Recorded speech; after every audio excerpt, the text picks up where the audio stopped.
Assalamualaikum warahmatullahi wabarakatuh. Kami dari kelompok 3 akan mempresentasikan tentang account payable. Terima kasih atas kesempatannya. Perkenalkan, nama saya Widya Andri Nurita dengan NIM 2019310575. Terima kasih atas kesempatannya. Perkenalkan, nama saya Alfiana Rizkika Amalia Putri dengan NIM 2019310706. Terima kasih atas kesempatannya. Perkenalkan, nama saya Wilis Citra Permatasari dengan NIM 2019310725. Baik, saya akan menjelaskan tentang vendor account. Vendor account terdiri dari dua area. Yang pertama, suatu vendor account didefinisikan untuk semua company code pada tingkat klien. Untuk nama dan alamat vendor nanti disimpan di general data. Dan yang kedua, posting tidak dapat dilakukan ke akun company code hingga company code specific setting dapat dibuat. Pengaturan ini mengacu pada company code yang relevan dan termasuk detailnya, seperti kondisi pembayaran yang telah disetujui oleh rekonsiliasi account. Selanjutnya adalah account group. Akun vendor dapat dibagi menjadi berbagai grup akun dengan cara yang sama seperti G atau L sesuai, sehingga dapat diatur dan dikelola dengan mudah. Namun, grup akun mengontrol tata letak layar semua area catatan master vendor, bukan hanya data kode perusahaan, seperti halnya grup akun G atau L. Akun-akun dalam satu grup akun biasanya memiliki karakteristik yang serupa. Misalnya, kita dapat memiliki satu grup akun untuk vendor domestik, satu untuk vendor luar negeri, dan satu untuk vendor verafiliasi, dan satu untuk vendor satu kali. Rentan nomor ditetapkan ke grup akun. Rentan angka ini biasanya internal, di mana sistem memberi Anda nomor saat kita menyiapkan master vendor catatan. Namun, beberapa rentan bilangan adalah rentang bilangan eksternal ke M. Kita mengisi nomor vendor secara manual saat membuat catatan master vendor. Selanjutnya yaitu transaksi akuntansi harian di akun hutang. Kita dapat dengan mudah membuat dan memposting faktur vendor atau memo kredit menggunakan transaksi satu layar. Jenis tipe faktur ini yang dimasukkan langsung di A atau B adalah faktur lain-lain. Tanpa mengacu pesanan pembelian, entry layar A atau B terbagi menjadi beberapa area berikut. Yang pertama yaitu template kerja. Di sini kita dapat memilih varian layar, template penetapan akun, atau ditahan dokumen sebagai referensi. Dan yang kedua, header dan data vendor. Dokumen header dan baris data item vendor dimasukkan seperti contoh pada gambar slide ini. Yang ketiga yaitu item akun G atau L. Item baris G atau L untuk dokumen dimasukkan seperti contoh gambar pada slide ini.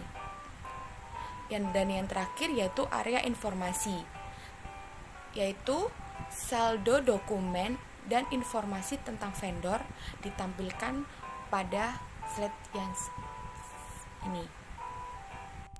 Selanjutnya yaitu program masuk berulang. Kita dapat menggunakan program entry berulang untuk posting yang diulang secara teratur interval, seperti pembayaran sewa dan pembayaran biaya dan pajak properti. Dengan program ini, dokumen yang diperlukan dihasilkan secara otomatis. Transaksi bisnis berulang harus disimpan dalam sistem sebagai entry berulang dokumen asli.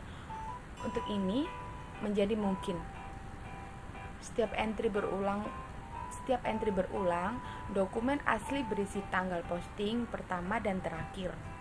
Frekuensi posting harus dibuat, dan tanggal posting yang direncanakan berikutnya. Program entry berulang harus dimulai secara berkala dan di mana tanggal posting berikutnya jatuh dalam periode yang ditentukan. Dan kemudian menghasilkan sesi masuk batch. Saat sesi input batch dijalankan, dokumen akuntansi yang sesuai ke dokumen asli yang diposting. Dan tanggal posting berikutnya diperbarui di dokumen entry yang berulang asli. Baik, terima kasih atas kesempatannya. Selanjutnya adalah elemen transaksi pembayaran. Nah, pada slide ini terdapat gambar-gambar dari elemen pembayaran. Yang pertama ada gambar bank dan uang, yaitu untuk memilih bank dan metode pembayaran. Lalu yang kedua ada gambar centang untuk memilih item yang dibayarkan. Lalu yang ketiga ada gambar sigma, yaitu untuk menghitung jumlah pembayaran dengan mempertimbangkan diskonnya. Lalu yang ketiga ada gambar catatan untuk mempost dokumen pembayaran. Lalu yang ketiga ada gambar print untuk memprint dokumen pembayaran. Nah, transaksi pembayaran dapat dilakukan secara manual atau otomatis menggunakan program pembayaran. Selanjutnya adalah pembayaran otomatis. Pembayaran otomatis ini terdiri dari 5 langkah. Langkah yang pertama adalah mempertahankan parameter. Parameter digunakan untuk mendefinisikan akun dan item mana yang akan disertakan dalam program pembayaran otomatis. Lalu langkah yang kedua adalah menjalankan proposal. Selama proposal dijalankan, sistem memeriksa akun dan dokumen yang ditentukan dalam parameter untuk item yang jatuh tempo. Lalu sistem juga akan mengelompokkan item yang harus dibayar dan memilih metode pembayaran yang relevan. Lalu langkah yang ketiga adalah melibatkan pemeriksaan dan pengeditan proposal pembayaran. Langkah ini dapat dihilangkan, tetapi disarankan untuk memeriksa bahwa datanya akurat sebelum menjalankan program pembayaran. Langkah yang keempat adalah proses pembayaran yang sebenarnya.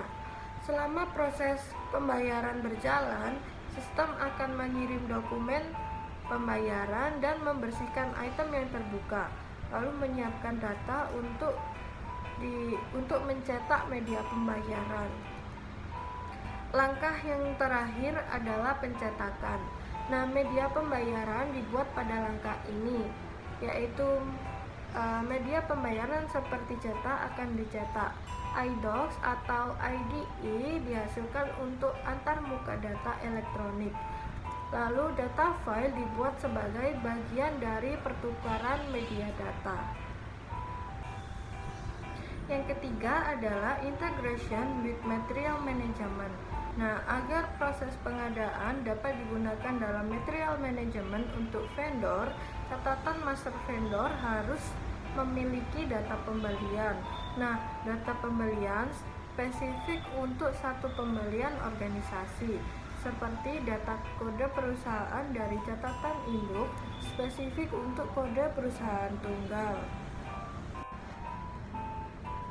Data pembelian catatan master vendor di utang usaha dapat diakses pada pusat pemeliharaan dengan kode transaksi XK01, XK03. Pada gambar di slide ini menunjukkan bagian dari pusat pemeliharaan.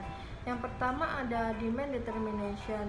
Nah, demand determination ini adalah departemen yang bertanggung jawab dalam mendaftarkan persyaratan untuk bahan secara manual dari purchase order ke purchasing.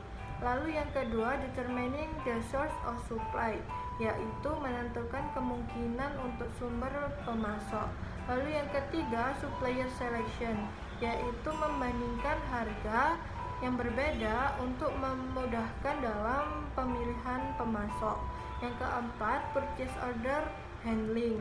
Yang kelima, purchase order monitoring, yaitu pembeli dapat memantau status pemrosesan dari pesanan pembelian dalam sistem.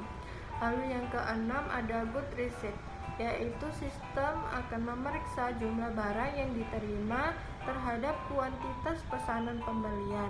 Yang ketujuh yaitu invoice verification, yaitu faktur vendor diperiksa untuk melihat apakah sesuai dengan isinya. Lalu payment processing, yaitu pembayaran vendor biasanya dilakukan di bagian akuntansi keuangan. Pada slide 11 ini kita akan membahas mengenai memposting transaksi pengadaan. Prosedur ini berisi 3 langkah, yaitu yang pertama pesanan pembelian. Buat pesanan pembelian di manajemen bahan atau disingkat dalam diagram berikut sebagai MM. Jangan membuat postingan apapun di akuntansi keuangan atau biasa disebut dengan FI. Kemudian yang kedua ada penerimaan barang. Untuk saat memperbarui penerimaan persediaan atau bahan habis pakai dan menghasilkan dokumen material dan manajemen atau MM, pada saat yang sama kita harus membuat dokumen di akuntansi keuangan atau FI yang memposting nilai barang ke rekening barang dagangan sebagai debit dan kwitansi atau faktur barang penerimaan ke rekening giro atau GR _IR sebagai kredit dalam buku besar. Kemudian yang ketiga ada verifikasi faktur. Pasang faktur vendor di manajemen material menggunakan verifikasi faktur. Secara otomatis ini akan menghasilkan dokumen di akuntansi keuangan. Dokumen yang berisi faktur, jumlah yang dikirim ke akun GR atau IR di akun debit dan akun vendor di akun kredit. Pada slide ini kita akan membahas mengenai operasi penutupan hutang usaha.